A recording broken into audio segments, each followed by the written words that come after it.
Il y a quelques années, Paul, un jeune ingénieur distrait, a emménagé dans son premier studio à Lyon.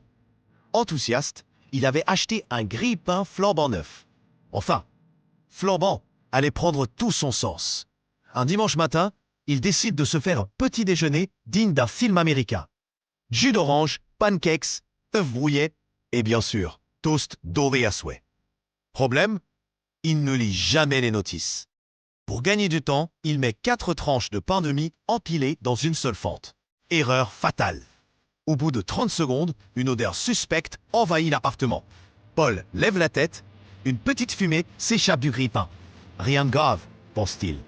Il souffle dessus. La fumée redouble, il tire sur le levier, mais rien ne remonte. Dans un moment de panique, il saisit une fourchette pour déloger le pain.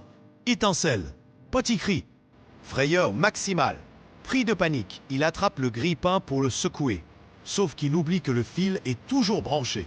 En une seconde, le grille-pain lui échappe des mains, tombe au sol et la résistance brûlante touche le tapis Ikea.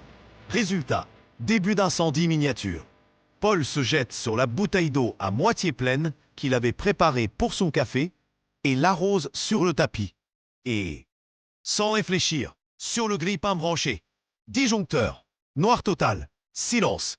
Quand il rouvre les yeux, il se rend compte qu'il est pieds nus, dans un studio plongé dans le noir, le nez plein de fumée, avec un tapis fumant et un grille-pain carbonisé. Son téléphone vibre. Un message de sa voisine. Du dessus. Voisine, tout va bien? On dirait qu'il y a un barbecue dans ton appart. Depuis ce jour, Paul a décidé 2 choses. Lire les notices, ne plus jamais acheter d'appareil électroménager sans bouton stop. Ah, et le plus drôle? 2 semaines plus tard, le propriétaire lui a rendu sa caution en lui disant « Merci d'avoir remplacé le tapis. L'ancien était vraiment affreux. »